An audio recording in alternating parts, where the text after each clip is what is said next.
नमस्कार, मैं वर्षा काला जेएसओ आरएसपीसीबी स्पेशल सीरीज में आप सभी का स्वागत करती हूँ। आज हमारे साथ हैं मिस्टर अरविंद अग्रवाल, जो कि मेटल सेल के ग्रुप इंचार्ज हैं। I welcome you sir. Thank you Varsha. सबसे पहले तो सर मैं आपके बारे में जानना चाहूंगी और ये जानना चाहूंगी कि मेटल सेल में आपका क्या रोल है, आपकी क्या रिस्पॉन्सिबिलिटीज रहती है। वर्षा, जैसे तुमने बताया, मेरा नाम अरविंद अग्रवाल है। मैं सीनियर एनवायरमेंटल इंजीनियर हूँ और अभी मैं जीआईसी मेटल सेक्शन के पद पे कार्यरत हूँ। मेटल शाखा यानी धातु शाखा, जो कि मेटल से संबंधित, प्रोसेसिंग से संबंधित यूनिट्स का कंसेंट मैकेनिज्म और उनकी पॉलिसी से संबंधित जो कार्य हैं उन कार्यों का संपादन करती है। हमारे राजस्थान में मुख्य तौर से मेटल यूनिट्स में इंडक्शन फर्नेसेज हैं जो कि लोहे को रिसाइकिल करके इंगट बनाती हैं। रोलिंग मिल है जो कि आपकी रोजमर्रा की काम आने वाले सरिया है, पाइप है, वो बनाता है। और कुछ बेनिफिकेशन से मेटल बनाने वाली यूनिट्स हैं जो कि आपके मिनरल से जीरो से प्रोसेस करके, जैसे जिंक बनाते हैं या कॉपर बनाते हैं, इस प्रकार की यूनिट्स हैं। तो इनका कंसेंट मैकेनिज्म, इनको पोल्यूशन कंट्रोल मेजर्स लगाने की एडवाइस देना, उनका कंपल्शन करना और इनसे संबंधित पॉलिसी लेवल के जो डिसीजंस हैं उनका कार्य मेटल सेक्शन के द्वारा संपादित किया जाता है।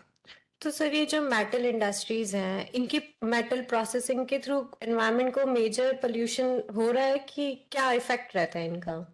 क्योंकि मेटल जो यूनिट्स हैं उनके अंदर फर्नेसेज होती हैं तो फ्यूल होता है, चाहे वो कोल हो, चाहे इलेक्ट्रिसिटी हो, चाहे वुड हो या और किसी प्रकार का हो, तो एयर पोल्यूशन उससे होना ही है। दूसरा, कुछ यूनिट्स में पानी का भी उपयोग होता है, जैसे कि कोई मेटल यूनिट है, पिकलिंग कर रही है, गैल्वेनाइजिंग कर रही है या और बेनिफिकेशन हो रहा है, तो उसके अंदर वेस्ट वाटर भी जनरेट होगा, तो वाटर पोल्यूशन भी होगा। और चूंकि मेटल से संबंधित काम है, मशीन शॉप्स होती हैं इनके यहाँ, तो नॉइज पोल्यूशन भी इसमें रहता है। और अगर कोई पॉल्यूटेंट अगर मिट्टी में जाएगा तो मृदा का भी प्रदूषण इसमें रहेगा। तो इस प्रकार से इसमें मुख्य तौर से तो तीन तरीके के प्रदूषण हैं। एक आपका जल प्रदूषण, एक वायु प्रदूषण, नॉइज, और एक मैं बताना भूल गया था, हजार्डियस वेस्ट।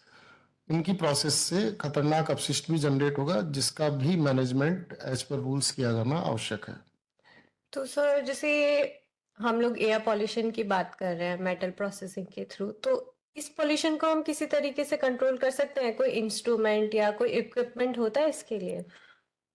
क्योंकि मेटल यूनिट्स में एयर पोल्यूशन के जो मुख्य सोर्स हैं वो हैं आपकी फर्नेसेज में फ्यूल होता है, मेटल खुद मेल्ट होती है, तो एयर पोल्यूशन तो डेफिनेटली वहाँ रहेगा जहाँ फर्नेसेज हैं। और जो ट्रकों की आवाजाही है, लोगों की आवाजाही है, माल की ढुलाई है, उससे भी फ्यूजिटिव वाला एयर पोल्यूशन जनरेट होगा।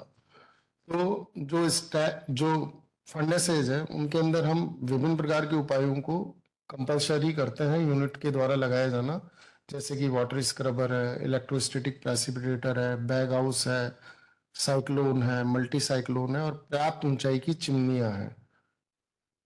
तो जैसे आपने एयर पॉल्यूशन के कंट्रोल के लिए हमें इक्विपमेंट्स बताया, वैसे वाटर पॉल्यूशन के लिए भी कोई इक्विपमेंट्स है? वाटर पोल्यूशन इन यूनिट्स में होता है जहाँ इलेक्ट्रोप्लेटिंग है या गैल्वेनाइजिंग है या मिनरल बेनिफिकेशन है, जहाँ भी जिन भी यूनिट्स में पानी काम आएगा वहाँ वेस्ट वाटर जनरेट होगा। क्योंकि वेस्ट वाटर जनरेट होगा इंडस्ट्रियल, तो उसके अंदर आपके जो पॉल्यूटेंट है वो ऑयल एंड ग्रीस होंगे, मेटल्स होगी, पीएच उनकी न्यूट्रल नहीं होगी, तो उसको भी हम इनको ट्रीट करने की बाध्यकारी शर्त के साथ ही सम्मति जारी की जाती है और उसकी सतत निगरानी भी की जाती है। उसके अंदर इनको एफ्लुएंट ट्रीटमेंट प्लांट का लगाया जाना सजेस्ट किया जाता है और उसको लगवाया जाता है। और चूंकि इस पानी का पुनर्उपयोग हो वापस ही प्रोसेस में, तो उसके बाद हम इसमें रिवर्स ऑस्मोसिस सिस्टम लगवा के जेडएलटी पे ही सम्मति जारी करते हैं और उसकी सतत निगरानी की जाती है। इससे जो फ्रेश वाटर है, रॉ वाटर है, उसका उपभोग में भी कमी आती है। सर जैसे हैवी मेटल के पॉल्यूशन से हम किस तरीके से बच सकते हैं? अगर हम मेटल इंडस्ट्रीज के प्रक्षेप पे में बात करें तो हैवी मेटल्स में हम जो मैंने अभी आपको बताया उपाय जिन्हें हम पॉल्यूशन कंट्रोल मेजर्स बोलते हैं, एयर पे भी, एयर पॉल्यूशन सोर्सेज पे भी, वाटर पॉल्यूशन सोर्सेज पे भी। जैसे एयर पे मैंने बताया स्क्रबर है, मल्टी साइक्लोन है, बैग हाउस है। वाटर पॉल्यूशन में मैंने बताया कि आपका ईटीपी के द्वारा और आरओ के द्वारा ट्रीट करके शून्य निस्त्राव के साथ पुनर्चक्रण किया जाए। तो यही एक उपाय है कि हम मेटल के पॉल्यूशन से बच सकते हैं। सर इसके रिगार्डिंग आप हमें कोई सजेशन देना चाहेंगे? इसका कंट्रोल कैसे किया जा सकता है? क्या प्रोसेस, मतलब इस टाइप से कोई सजेशन देना चाहेंगे? इसमें जिम्मेदारी दोनों तरफ से ही बनती है। इंडस्ट्री को हम कहते हैं कि आप जो पॉल्यूशन कंट्रोल मेजर्स हैं, एयर के भी, एयर पोल्यूशन के भी, वाटर पोल्यूशन के भी, और हैजार्डियस वेस्ट का जो मैनेजमेंट है, जैसे कि उसको ऑथराइज रिसाइकलर के यहाँ ही भेज के डिस्पोज कराना है, उनकी पालना करें। इसके लिए हम उनकी कंटिन्यूस इंस्पेक्शन और मॉनिटरिंग करते हैं, सतत निगरानी करते हैं। उनको हम जो आईईसी एक्टिविटीज़ हैं, आपके आईसी एक्टिविटीज के माध्यम से एजुकेट करते हैं, और क्लीनर उत्पादों के लिए हम, क्लीनर फ्यूल्स को यूज करने के लिए हम बाध्यकारी भी करते हैं और एडवाइजरी भी जारी करते हैं। अच्छा सर, इस टाइप के मेटल पोल्यूशन को कंट्रोल करने में आपको कोई डिफिकल्टीज आती हैं? क्या चैलेंजेस रहते हैं इस पे? चुनौतियां हमेशा इंडस्ट्री लेवल पे कुछ ना कुछ तो बनी ही रहेंगी। जैसे नई तकनीक आती है या कोई भी हम तकनीक बोलते हैं, तो वो तकनीक महंगी होती है, और पर्यावरण जागरूकता के प्रति उद्योगपतियों में कमी होती है, और जो ये प्रदूषण के जो पीसीएम है, मेजर्स हैं, उपकरण हैं, इनके रख रखाव और इनको चलाने में भी कई बार उनके द्वारा कठिनाई महसूस की जाती है। सर मेरा आपसे आखिरी सवाल ये है कि जो एनवायरमेंटल पोल्यूशन हो रहा है उसमें किसकी रिस्पॉन्सिबिलिटी है? बोर्ड की ही रिस्पॉन्सिबिलिटी है या हर सिटीजन की रिस्पॉन्सिबिलिटी आती है? एनवायरमेंट पॉल्यूशन आज के टाइम पे बहुत बड़ा मुद्दा है, क्योंकि आप सब अखबारों में पढ़ रहे हैं कि AQI बहुत ज्यादा है। दिल्ली में बहुत गैस चैम्बर हो गया है, जयपुर भी नॉन अटेनमेंट सिटीज में आ गया है। जो मुझे महसूस होता है, जो लगता है, इसकी जिम्मेदारी हर व्यक्ति की है। Every citizen has the responsibility, और it is directly proportional to consumption of energy. आप एनर्जी का कंजम्पशन जितना कम कर सकते हैं आप करें, क्योंकि आप कोई प्रोडक्ट यूज कर रहे हैं, एनर्जी के कंजम्पशन से ही प्रोड्यूस हुआ है। आप कोई व्हीकल यूज कर रहे हैं तो भी एनर्जी का कंजम्पशन है। अब आप देख रहे हैं कि जो हमारी AQI ज़्यादा आती है कहीं भी, जिन भी डिस्ट्रिक्ट्स में ज़्यादा आ रही है, उसमें मुख्यतः रूप से धूल के कणों का कंट्रीब्यूशन है AQI ज़्यादा आने में, डस्ट पार्टिकल्स का कंट्रीब्यूशन है।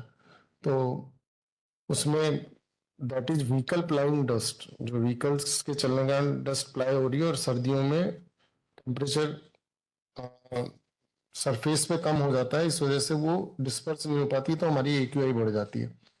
तो ये तो हर एक व्यक्ति की जिम्मेदारी है, इंडस्ट्री की भी जिम्मेदारी है, बोर्ड की भी जिम्मेदारी है।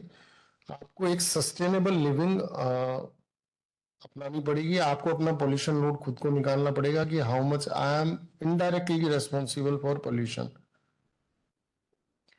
Okay, thank you so much sir, आपने हमारे साथ इतनी वैल्यूएबल इंफॉर्मेशन शेयर की। मेटल इंडस्ट्री के साथ साथ एनवायरमेंटल पोल्यूशन में हमारा क्या रोल रहेगा उसके बारे में भी बताया।